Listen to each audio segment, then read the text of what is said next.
तो सबसे पहले हम लोग आज की क्लास में रिफ्लेक्शन को ही निपटाने वाले हैं। तो लॉज ऑफ रिफ्लेक्शन बच्चों तुम लोगों ने 10th स्टैंडर्ड में भी पढ़ा होगा। रिफ्लेक्शन का मतलब क्या होता है कि मान लो अगर एक सरफेस के ऊपर लाइट गिरे और वो इस तरीके से बाउंस बैक करके चली जाए, तो ये जो प्रोसेस है वो रिफ्लेक्शन कहलाता है। 10th क्लास में तुम लोग पढ़ चुके हो, लेकिन फिर भी लॉज ऑफ रिफ्लेक्शन को अपन थोड़ा सा यहाँ पर बात कर सकते हैं सिंस तुम्हारे सिलेबस में। तो कोई भी सरफेस जो रिफ्लेक्ट करवाए उसको रिफ्लेक्टिंग सरफेस बोला जाता है ना। तो मान लो अगर इसके ऊपर इस तरीके से एक लाइट रे गिर रही है, तो जो लाइट रे गिर रही है उसको इंसिडेंट रे बोलते हैं।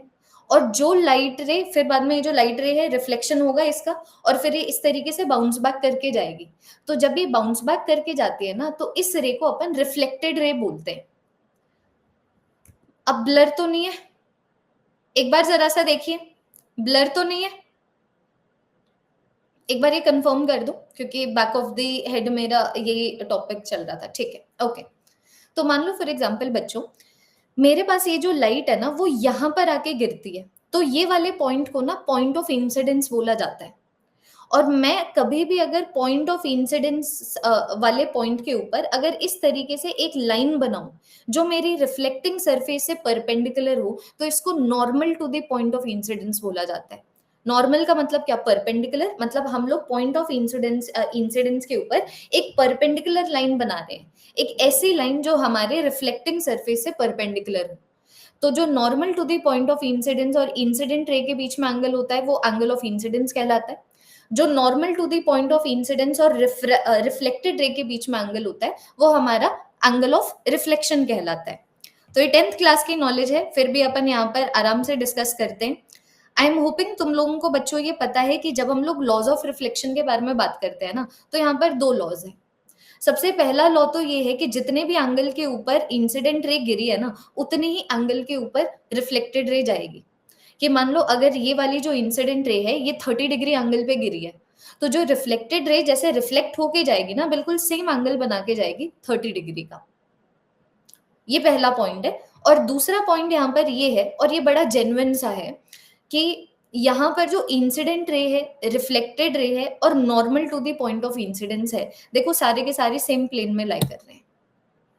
So what is the second point? The second point is कि जो हमारी इंसिडेंट रे है, ध्यान दीजिएगा, जो हमारी इंसिडेंट रे है, जो हमारी रिफ्लेक्टेड रे है, और बच्चों जो हमारा normal to the point of incidence है, normal to the point of incidence, ये तीनों के तीनों सेम प्लेन में लाई करेंगे। ये है हमारा लॉज ऑफ रिफ्लेक्शन। कोई दिक्कत? 10th क्लास की नॉलेज है, आपने 10th क्लास में भी किया था ये, है ना। अब तुम देखो 3 घंटे की क्लास नहीं 2 घंटे की क्लास है, बट निकिता फोकस, क्या कर रहे हो? ये मतलब ब्लॉक हो जाओगे, मैं सही बता रही हूँ। अगर टॉपिक से अनरिलेटेड रे ऑप्टिक्स में तो मत जाओ। रे ऑप्टिक्स तो एक ऐसा चैप्टर है पूरी की पूरी क्लास 12th फिजिक्स का, जहां पर बोला जा सकता है कि बच्चों को इस चैप्टर में दिक्कत आती है ना। 2 घंटे की क्लासेस है, लेकिन फोकस कीजिए यहाँ पर अभी जो अपन डिस्कस कर रहे हैं। तो बिकॉज ये डिटेल क्लासेस है तो मैं इसके ऊपर भी क्वेश्चंस करवाऊंगी। जैसे कि यहाँ पर देखना, मैंने तुम्हें 3 सिचुएशंस दे दिए। अब तीनों सिचुएशन में तुम लोगों को एंगल ऑफ इंसिडेंस बताना है और एंगल ऑफ रिफ्लेक्शन बताना है। तो मैं देख पा रही हूँ मेरी इंसिडेंट रे में और इस नॉर्मल में कोई भी एंगल नहीं है, तो एंगल ऑफ इंसिडेंस हो गया 0। तो ऑब्वियस सी बात है जो एंगल ऑफ रिफ्लेक्शन है वो भी हो गया 0। और अगर मान लो बच्चों मैं केस 3 के ऊपर जाऊं, तो फिर बताओ एंगल ऑफ इंसिडेंस और एंगल ऑफ रिफ्लेक्शन कितना होगा? Very good. कि मैं यहाँ पर देख पा रही हूँ कि हमारी जो लाइट रे है, मान लो फॉर एग्जांपल वो वैसे तो ये हमारी सरफेस को टकरा ही नहीं रही है, सरफेस के अलोंग जा रही है, तो एक तरीके से मैं बोल सकती हूँ कि यहाँ पर रिफ्लेक्शन हो ही नहीं रहा। लेकिन फिर भी अगर बोला जाए कि इस केस के लिए एंगल ऑफ इंसिडेंस और एंगल ऑफ रिफ्लेक्शन बताओ, तो तुम देख पा रहे हो ये हमारा पॉइंट ऑफ इंसिडेंस है, this is normal to the point of incidence. तो उस तरीके से देखें तो मेरे पास एंगल ऑफ इंसिडेंस आ जाता है 90 डिग्री, और लॉज ऑफ रिफ्लेक्शन के तहत जो एंगल ऑफ इंसिडेंस है वही हमारा एंगल ऑफ रिफ्लेक्शन भी होगा 90 डिग्री। ये हमारा पहला टॉपिक जो हम लोगों ने क्लास 10th में भी किया था, लॉज ऑफ रिफ्लेक्शन। अब इन्हीं लॉज के ऊपर बेस्ड हमारी आगे पूरी की पूरी क्लास है। तो देखो लॉज ऑफ रिफ्लेक्शन ये बताता है कि अगर कभी भी लाइट रे एक रिफ्लेक्टिंग सरफेस के ऊपर गिरे तो लाइट कैसे बिहेव करती है ना। तो अपन एक बार ऐसा करते हैं, इन रिफ्लेक्टिंग सरफेसेस के ऊपर बात कर लेते हैं कि अलग अलग तरीके के रिफ्लेक्टिंग सरफेसेस हैं। तुम्हारे सिलेबस में 3 तरीके की रिफ्लेक्टिंग सरफेसेस हैं। एक तो आ गया प्लेन रिफ्लेक्टिंग सरफेस, जो कि हमारा प्लेन मिरर हो जाता है, जहां पर ये हगी मारू के बाल बने हुए हैं। मतलब अगर मान लो एक सरफेस है तो एक साइड ये हो गया, एक साइड ये हो गया, जहां पर ये बाल बने होंगे ना वो रिफ्लेक्टिंग नहीं है, उसकी दूसरी साइड रिफ्लेक्टिंग है। मतलब तुम यहाँ पर जिस हिसाब से मैंने डायग्राम बनाया है, ये वाली जो साइड है वो रिफ्लेक्टिंग है। तो एक तो 3 तरीके की रिफ्लेक्टिंग सरफेसेस तुम्हारे सिलेबस में है। एक तो प्लेन रिफ्लेक्टिंग सरफेस जिसको अपन प्लेन मिरर बोल देते हैं, और फिर बाद में आ जाते हैं प्लेन मिरर के अलावा स्फेरिकल मिरर। स्फेरिकल मिरर ऐसे मिरर्स हैं जो एक स्फीयर से डिराइव होते हैं। जैसे कि मान लो फॉर एग्जांपल मेरे पास ना, लेट अस अज्यूम मेरे पास ना एक इस तरीके से एक स्फेरिकल मिरर था। हगी मारू के बाल अंदर है, इसका मतलब जो हमारी रिफ्लेक्टिंग सरफेस है वो बाहर वाली है, ठीक है। तो मैंने ना मान लो ये वाला सेक्शन निकाल लिया, तो तुम समझ रहे हो कि स्फेरिकल मिरर्स वो मिरर्स हैं जो एक स्फीयर से डिराइव होते हैं। तो अगर मान लो ये जो बल्ज वाली जो साइड है अगर वो रिफ्लेक्टिंग है तो उस तरीके के स्फेरिकल मिरर को कॉन्वेक्स मिरर बोला जाता है। और ये जो केव वाली साइड है अगर वो रिफ्लेक्टिंग है तो इस तरीके के स्फेरिकल मिरर को कॉनकेव मिरर बोला जाता है। और इन्हीं 3 मिरर्स के बारे में बार बार डिस्कशन होगा, डिटेलिंग में डिस्कशन होगा, रिपीटेडली डिस्कशन होगा इन 3 तरीके के मिरर्स के बारे में। तो कुछ टर्मिनोलॉजीज हैं, अगर मान लो मैं उन टर्मिनोलॉजीज को भी क्लियर करूं तो, कि लेट अस अज्यूम मेरे पास इस तरीके से ये एक स्फीयर है जिसकी आउटर सरफेस रिफ्लेक्टिंग है, और इसमें से मैंने ये वाला सेक्शन निकाल लिया, ये वाला सेक्शन निकाल लिया। तो क्या मैं बोल सकती हूँ कि मैंने, एक तो ये मिरर कौन सा बन गया बताना, व्हाट मिरर इज दिस, जिसके अंदर जो बल्ज वाली साइड है वो रिफ्लेक्टिंग है, कौन सा मिरर हो गया, वेरी गुड, जिसमें बल्ज वाली साइड रिफ्लेक्टिंग हो वो कॉन्वेक्स होता है। तो ये मेरा कॉन्वेक्स मिरर को मैंने इस तरीके से निकाला। तो बच्चों क्या मैं यहाँ पर नहीं बोल सकती कि भैया ये जो मेरे पास मिरर है this is the body of the mirror, can I से बच्चों this is the body of the mirror. Body of the mirror को अपर्चर ऑफ द मिरर बोला जाता है। मैं टर्मिनोलॉजीज क्लियर कर रही हूँ, जो टर्मिनोलॉजीज आगे हमारे इस चैप्टर के अंदर और आज की क्लास के अंदर आएगी। तो ये जो बॉडी ऑफ द मिरर है ना, अब तुम सोचो अगर अपन नोट मेकिंग कर रहे होते तो कौन सी स्लाइड के ऊपर होते। तो ये जो बॉडी ऑफ द मिरर है इसको अपर्चर ऑफ द मिरर बोला जाता है, अपर्चर ऑफ द मिरर बोला जाता है, ठीक है, याद रखना। तो मैं तुम लोगों को ये बोल रही हूँ कि ये जो मेरे पास मिरर है, ये चीज तो तय है कि ये हमारा मिरर ना ये वाले स्फीयर से आया है जिसका सेंटर यहाँ पर है, कि ये जो मेरे पास कॉन्वेक्स मिरर है वो एक ऐसे स्फीयर से आया है जिसका सेंटर यहाँ पर होता। फोकस तक की लेंथ को अगर मैं डिफाइन करूँ ना, इसको बोला जाता है फोकल लेंथ। ये सारी टर्मिनोलॉजीज हैं, बार बार रिपीट होगा। अगर मैंने क्या बोला, मैं तुम्हें बोल रही हूँ कि अगर मान लो मैं पोल से लेके अगर फोकस तक जाऊं तो ये वाली लाइन को बोला जाता है फोकल लेंथ। आराम से समझो, कोई हड़बड़ी है ही नहीं, पूरी की पूरी सारी स्लाइड्स बनी हुई हैं, तो बार बार सिर्फ डायग्राम बनाएंगे और रिपीट करेंगे। तो पोल से लेके फोकस तक जाऊं ये वाली लेंथ को बच्चों फोकल लेंथ बोला जाता है। और उसी तरीके से मान लो अगर मैं पोल से लेके सेंटर ऑफ कर्वेचर तक जाऊं तो ये वाले डिस्टेंस को रेडियस ऑफ कर्वेचर बोला जाता है, रेडियस ऑफ कर्वेचर बोला जाता है। Are the terminologies clear?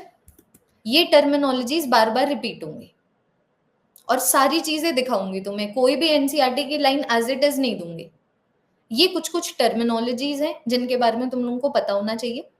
फिर कुछ साइन कन्वेंशंस भी हैं जिनके बारे में तुम्हें पता होना चाहिए, उसके बारे में भी बात कर लेते हैं।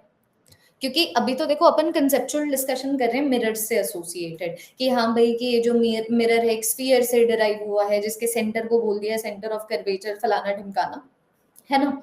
लेकिन आगे ना जब हम लोग इन मिरर्स की वजह से रिफ्लेक्शन पढ़ेंगे तो हम लोग object distance, image distance, height of the object, height of the image, इन सब के बारे में भी बात करेंगे। मतलब जैसे जैसे हम लोग आगे जाएंगे क्लास में हम लोग डिस्टेंसेस को मेजर करेंगे। तो कुछ साइन कन्वेंशंस हैं जो इन मिरर से एसोसिएटेड है, जिसके बारे में तुम लोगों को पता होना चाहिए। पहली बात तो ये, कोई भी डिस्टेंस को अगर तुम लोग प्रिंसिपल एक्सिस से ऊपर मेजर कर रहे हो, कि मान लो फॉर एग्जांपल मेरे पास ना इस तरीके से यहाँ पर एक ऑब्जेक्ट है, तो तुम लोग देख पा रहे हो, अगर मैं तुमसे पूछूं कि भैया यहाँ पर हाइट ऑफ द ऑब्जेक्ट बताओ, पॉजिटिव है या फिर नेगेटिव है, तो जैसे हम लोग नॉर्मल साइन कन्वेंशन से चलते हैं कि ऊपर पॉजिटिव आ गया, नीचे नेगेटिव आ गया, राइट हैंड साइड पे पॉजिटिव आ गया, लेफ्ट हैंड साइड पे नेगेटिव आ गया, बिल्कुल ऐसे। तो कोई भी डिस्टेंस को above the principal axis measure कर रहे हो तो उसको तुम लोग पॉजिटिव लोगे। कोई भी चीज को अगर तुम लोग, कोई भी डिस्टेंस को अगर तुम लोग प्रिंसिपल एक्सिस से नीचे मेजर कर रहे हो तो तुम लोग उसको नेगेटिव लोगे। अब देखो, ये तो हो गया प्रिंसिपल एक्सिस से के ऊपर और नीचे, एक तो ये वाले डिस्टेंसेस हो गए कि ऊपर पॉजिटिव लेना है, नीचे नेगेटिव लेना है। फिर ना बाद में अभी मिरर से एसोसिएटेड हम लोग अलोंग द प्रिंसिपल एक्सिस भी डिस्टेंसेस को मेजर करते हैं, जैसे फोकल लेंथ मेजर करते हैं, रेडियस ऑफ कर्वेचर मेजर करते हैं, ऑब्जेक्ट डिस्टेंस मेजर करते हैं, इमेज डिस्टेंस मेजर करते हैं। तो सबसे पहले तो ये ध्यान रखना कि जितने भी डिस्टेंसेस हम लोग along the principal axis measure करेंगे ना, वो हमेशा हमारे मिरर से स्टार्ट होंगे, मिरर के पोल से स्टार्ट होंगे। तो तुम समझ रहे हो कि अगर मान लो फॉर एग्जांपल मैं ये वाले मिरर की बात करूं, ठीक है, तो जितने भी डिस्टेंसेस मैं ऐसे मेजर कर रही हूँ वो पॉजिटिव हैं, पॉजिटिव एक्स एक्सिस। जितने भी डिस्टेंसेस को मैं ऐसे मेजर कर रही हूँ उनको मैं नेगेटिव लूंगी। अगेन अगर मान लो मैं ये वाले स्फेरिकल मिरर की बात करूं तो जितने भी डिस्टेंसेस मैं इस डायरेक्शन में मेजर करूंगी, ठीक है, क्योंकि हम लोग ऑब्जेक्ट को ना हमेशा यहाँ पर राइट हैंड साइड पे लेंगे। तुम लोग देखो कि हगी मारू के बाल ना left hand right hand side पे बने हुए हैं, हगी मारू के बाल राइट हैंड साइड पे बने हुए हैं, मतलब लेफ्ट हैंड साइड वाली जो सरफेस है वो रिफ्लेक्टिंग है। तो हम लोग जनरली क्या करेंगे ना, यहाँ पर ऑब्जेक्ट लेंगे, तो ऑब्जेक्ट से रेज ऐसे निकलेंगी ना, तो बेसिकली साइन कन्वेंशन ये है कि आप जितने भी डिस्टेंसेस मेजर करते हो in the direction of the incident रे उनको पॉजिटिव लोगे, और जितने भी डिस्टेंसेस को मेजर करोगे opposite to the direction of the incident ray उसको नेगेटिव लोगे। तो मान लो फॉर एग्जांपल यहाँ पर ऑब्जेक्ट है, या फिर मान लो इंसिडेंट रेज इस तरीके से आ रही हैं, जो कि हर सिनेरियो में होगा। मान लो इस तरीके से हमारी इंसिडेंट रेज आ रही है, ठीक है, तो तुम समझ रहे हो कि तुम लोग अगर इस डायरेक्शन में डिस्टेंसेस को मेजर करोगे तो वो पॉजिटिव लिया जाएगा, और उसके ऑपोजिट डायरेक्शन में मेजर करोगे तो नेगेटिव लिया जाएगा। क्लियर? पहले सारी तुम लोगों को ये नॉलेज दे रही हूँ before we begin with the chapter, और बिफोर वी बिगिन विद कि किस तरीके से जो मिरर्स हैं वो रिफ्लेक्शन वगैरह शो करते हैं, उससे पहले वाली पूरी की पूरी नॉलेज है, जिसके अंदर एक तो तुम्हारे पास टर्मिनोलॉजीज आ गई, फिर बाद में तुम्हारे पास कुछ साइन कन्वेंशंस आ गए। अब ऐसा करते हैं, जितने भी थोड़ी बहुत हम लोगों ने नॉलेज गेन किया ना, उसके बेसिस के ऊपर जरा सा निकालते हैं। ऑब्वियस सी बात है तुम लोगों को याद तो रखना ही है, लेकिन अगर याद ना आए ना तो कंसेप्ट मैं तुम्हें बता देती हूँ कि किस तरीके से निकाला जाता है कि कॉनकेव मिरर और कॉन्वेक्स मिरर की फोकल लेंथ पॉजिटिव है कि नेगेटिव है। So the question is, comment on the positive or negative nature of focal length of a concave and convex mirror। तो बच्चों अगर तुम्हें कंसेप्ट पता है ना तो नहीं फंसोगे। जैसे सबसे पहले मैं कॉनकेव मिरर के लिए बनाऊं, तो कॉनकेव मिरर मेरे पास ये आ गया, मिरर बना दो छोटा सा। अब ऑब्वियस सी बात है ये जो कॉनकेव मिरर है ये इस तरीके से स्फीयर से आ रहा है, डोंट माइंड माय डायग्राम। ये देखो, ये जो मेरे पास कॉनकेव मिरर है वो ये वाले अंडा बन गया ये जो मेरे पास कॉनकेव मिरर है वो ये वाले स्फीयर से आया है, जिसका सेंटर यहाँ पर होगा, ठीक है, ये हमारे मिरर का सेंटर हो गया जिसको मैंने पोल बोल दिया। तो तुम देखो ना कि जब तुम मिरर से लेके सेंटर ऑफ कर्वेचर तक जा रहे हो, ये डिस्टेंस क्या है, नेगेटिव है ना, तो रेडियस ऑफ कर्वेचर क्या आ गया, नेगेटिव आ गया। बिल्कुल इनके बीच में ही तो फोकस लाई करता है, तो ऑब्वियस सी बात है जब मैं मिरर से लेके फोकस तक जाऊंगी जिसको फोकल लेंथ बोला जाता है, तो फोकल लेंथ भी नेगेटिव आ गया। तो हर चीज को इस तरीके से देखेंगे, हर एक चीज को कि रियल ऑब्जेक्ट के लिए यू पॉजिटिव होता है नेगेटिव होता है, रियल इमेज के लिए यू पॉजिटिव होता है नेगेटिव होता है, मतलब क्या है इनका सबको डायग्रामेटिकली देखना है ताकि तुम्हें पता लगे बड़ा प्यारा चैप्टर है। तो मेरे पास आ गया कि भैया ये जो मेरे पास कॉनकेव मिरर है उसके लिए रेडियस ऑफ कर्वेचर और फोकल लेंथ दोनों क्या होते हैं, नेगेटिव होते हैं। और फिर बच्चों बिल्कुल जिस तरीके से तुमने कॉनकेव मिरर के लिए सॉल्व किया है कॉन्वेक्स मिरर के लिए भी सॉल्व कर लो। ठीक है, तो तुम्हारी मेमोरी के ऊपर I am counting on your memory कि तुम्हें याद रहे, but I am also counting on your understanding कि जस्ट इन केस अगर तुम लोग भूल जाओ, क्योंकि तुम्हारे पास इतना कुछ है याद करने को, तो आंसर तक पहुंच पाओ तुम लोग। ठीक है, अब मान लो मैं तुम्हें बोल रही हूँ कि अच्छा ये बताओ प्लेन मिरर का फोकल लेंथ कितना होता है। ठीक है, तो कंसेप्ट से चलो एक प्लेन मिरर बना दो, मान लो ये मैंने इस तरीके से प्लेन मिरर बना दिया। ठीक है, तो अगर तुमसे इसका फोकल लेंथ पूछा हुआ है ना, या फिर अगर मान लो रेडियस ऑफ कर्वेचर पॉजिटिव है कि नेगेटिव, अगर वो पूछा हुआ है, तो तुम लोगों को तो सबसे पहले ये देखना पड़ेगा ना कि कौन से स्फेरिकल मिरर से आ रहा है। तो क्या मैं बोल दूं कि यार प्लेन मिरर ना एक इतने बड़े सर्कल से डिराइव हो रहा है, ये देखना कि जो प्लेन मिरर है वो इतने बड़े सर्कल से या फिर इतने बड़े स्फेरिकल मिरर से डिराइव हो रहा है जिसका रेडियस ऑफ कर्वेचर इनफाइनाइट है, तो फोकल लेंथ भी इनफाइनाइट आ गई।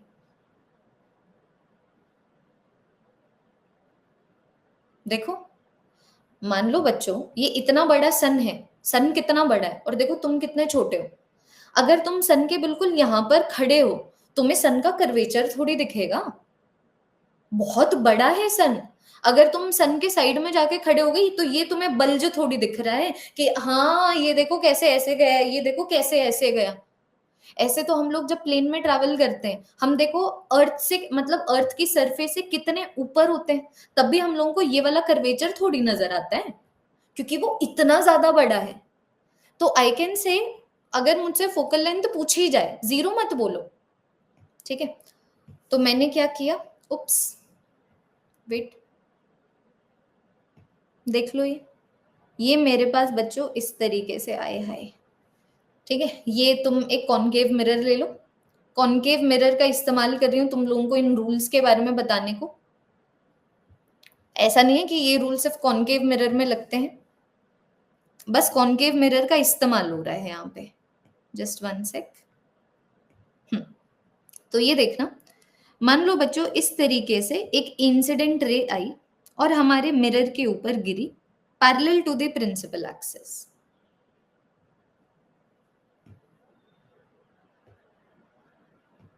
ठीक है, ओ यार मोटी हो जा,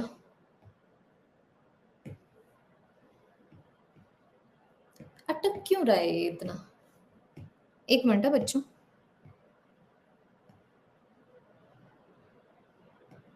तो मान लो इस तरीके से एक लाइट रे आई parallel to the principal axis और इस तरीके से हमारे मिरर के ऊपर जाके गिर गई।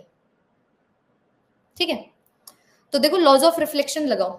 तुम लोग क्या इतना समझ पा रहे हो कि this is the point of incidence? ये बताओ, तुम लोग क्या ये समझ पा रहे हो कि ये वाला जो पॉइंट है this is my point of incidence? हाँ जी, this is my point of incidence. अब एक और कंसेप्ट लेके आती हूँ जो तुमने छोटी क्लासेस में पढ़ा है कि अगर मान लो मेरे पास एक सर्कल है और मान लो सर्कल का सेंटर ये है, तो कभी भी अगर मैं सेंटर ऑफ द सर्कल को सर्कल के किसी भी पॉइंट से जोड़ू ना, तो ये वाली लाइन हमेशा उस पॉइंट के परपेंडिकुलर होगी। जैसे कि मान लो मैंने सेंटर ऑफ द सर्कल को इस पॉइंट से जोड़ा, तो अगर मैं यहाँ पर इस तरीके से छोटा सा टेंजेंट बनाती हूँ ना, तो ये वाली लाइन इस टेंजेंट के परपेंडिकुलर है। तो अब तुम देखना, मेरे पास यहाँ पर ये पॉइंट ऑफ इंसिडेंस है जिसके लिए इंसिडेंट रे ये है। अब मुझे ये वाले पॉइंट के लिए normal to the point of incidence चाहिए, तो मैं क्या करूंगी, सेंटर ऑफ द सर्कल से इसको जोड़ दूंगी। तो देखो सेंटर ऑफ कर्वेचर से जोड़ दिया, तो ये वाले पॉइंट के लिए मुझे normal to the point of incidence मिल गया। ये देखो normal to the point of incidence मिल गया। मैं चाहूंगी एक बहुत ही इंपॉर्टेंट नोटिस के साथ कि अगर कोई भी स्टूडेंट ऐसा है जो मुझसे पढ़ना चाहता है, जीजी मैम से पढ़ना चाहता है, एनडी सर से पढ़ना चाहता है, तो अभी एक बहुत अच्छा ऑफर चल रहा है। चाहे तुम लोग ईयर लॉन्ग सब्सक्रिप्शन ले लो या फिर तुम महा प्रैक्टिस कॉम्बो ले लो, हमारी एनसीईआरटी बेस्ड टेस्ट सीरीज ले लो या फिर विक्ट्री 3.0 का बैच ले लो। अगर तुम टीसी लाइव कोड लगाते हो तो तुम लोग देख पा रहे हो का ऑफ तुम लोगों को मिल जाएगा। अगर कोई भी एनरोलमेंट क्वेरी है तो इस नंबर के ऊपर भी कॉल करके अपने डाउट्स को रिजॉल्व कर सकते हो।